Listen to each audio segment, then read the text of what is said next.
So let's look at this question here, which is on graphing techniques. Let's see how I can do this proficiently. So you are given to sketch, you're told to sketch the graph 2x squared plus 3 and label clearly. I think this one here, I just presume that you know how to sketch and find the oblique asymptote. Just do a long division. So obviously this is 2x squared plus 3 over x minus 2. So this is 2x. So it's 2x squared minus 2x.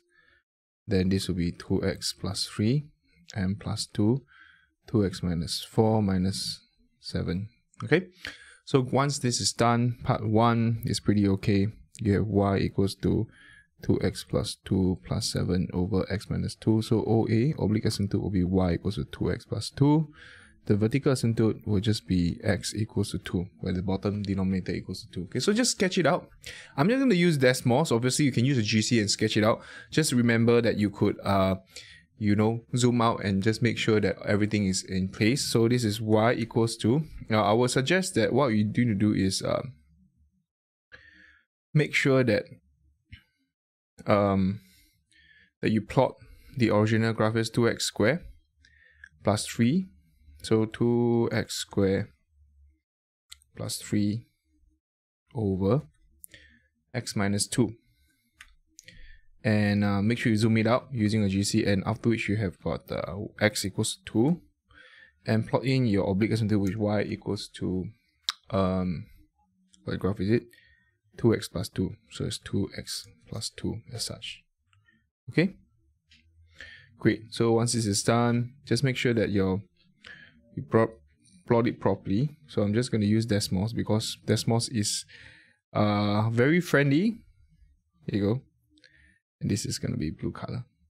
But, so plot it now. You see that once the oblique asymptote, if you don't get the correct one, meaning your oblique asymptote is wrong. So here clearly is wrong. Plus 2x squared, 2x minus, oh, this is 4. Do you see that? So I did a mistake there.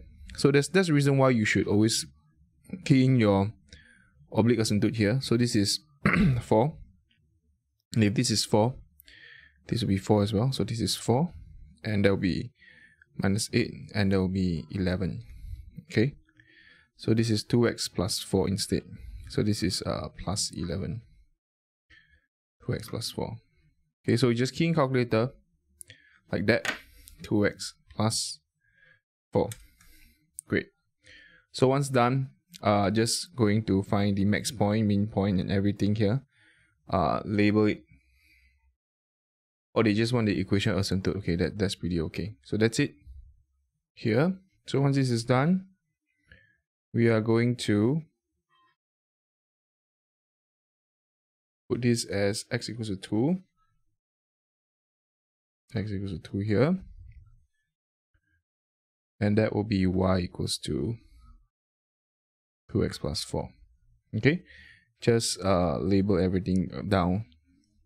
Okay, there you go.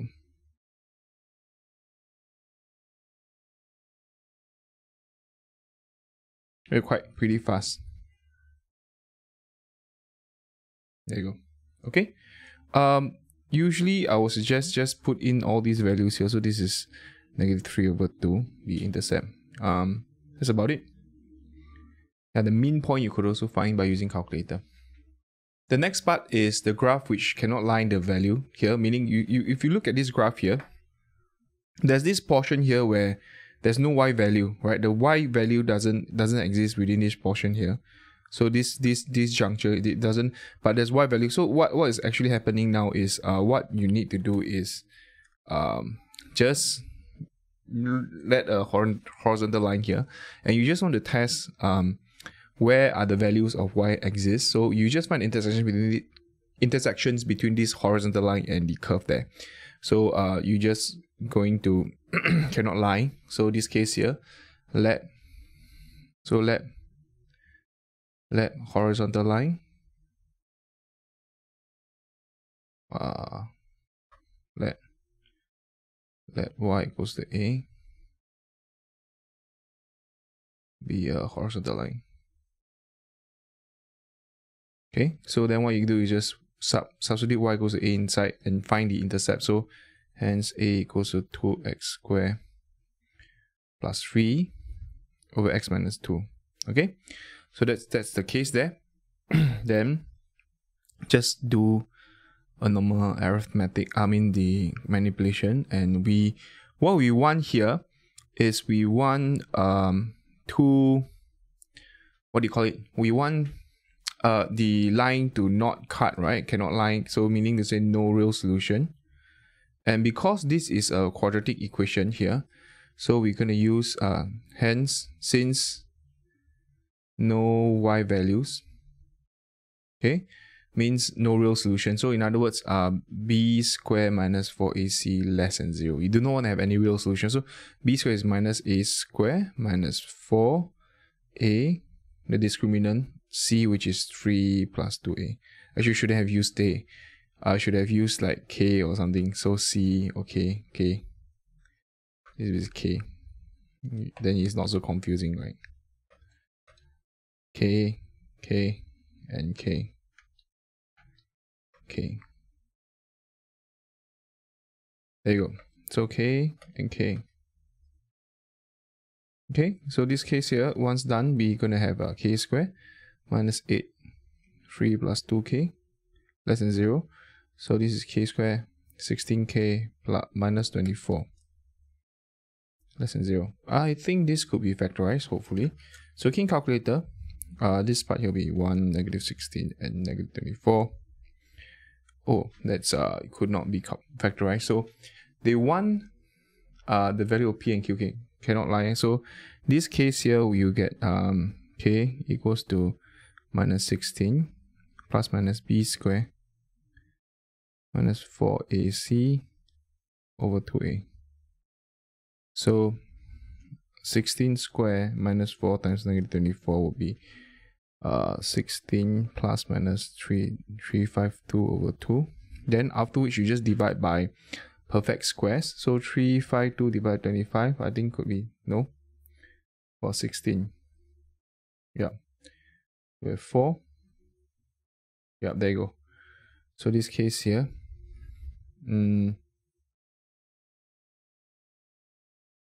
yeah, there you go.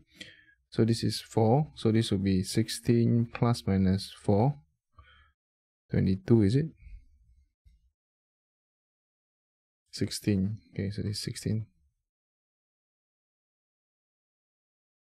2. So this will be 16 plus minus 4 square root 22 over 2. That will be 8 plus minus 2 root 22. Okay, so once this is done, what you need to do is check your answer. So you know that this portion here, this will corresponds to 8 plus 22. This maximum point here is actually 8 minus root 22. Okay, so check your GC. So 8 plus root 22 will be 12.69. So just calculate this part here and hope for this. See, answer is wrong. 5 plus is it? Oh, sorry. 12. 2. Okay, sorry. So yeah. So hopefully, second chance. 8 plus 2 root 22 is 8 minus 2 root 22.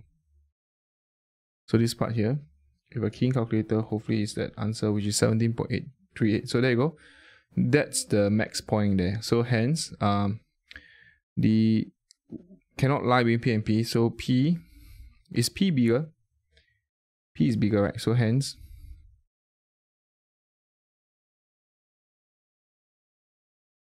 q, is it? The other one is q, m. Okay, that's how you do this question here proficiently. Any question, please let me know. There you go. I think it's pretty okay, this part here.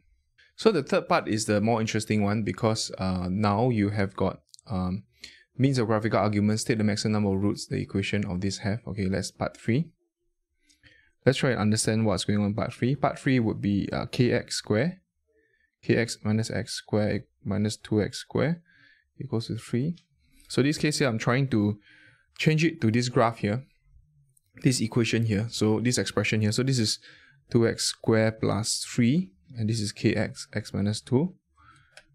it doesn't take long for you to know that actually this is kx equals to 2x squared plus 3 over x minus 2. Okay, now this part is y1, and this part here is y2. Okay, this is actually a straight line, right? This is a straight line passes through the origin, so it looks like that. Y equals to kx, right? The gradient here. So this basically, if you add a line here, the question now is what is the maximum number of root you can have? Okay, so maximum number of real roots the equation have. So the thing is, now if you were to draw this line here, what is the maximum number of real root you can have? So what you're gonna do is to visualize that it pivots about this point here, obviously your pivot. So if you were to add y equals to kx, it looks something like that. So maybe I should just change this to this point here, and maybe the k value, I'll just let it be 20 and minus 20 for argument's sake. So here, what we're gonna get is actually just like pivot like that. Okay, so when you pivot, there's no real root here because kx is actually like not cutting the other equation. This is no real root. This is one real root because it cut once.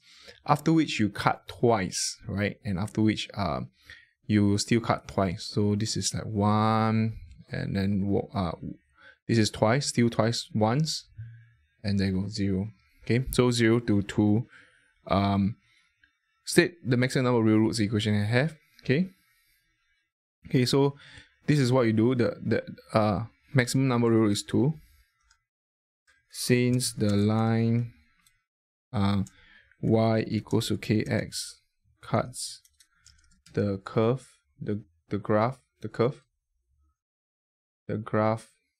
at most twice, hence the maximum number of real roots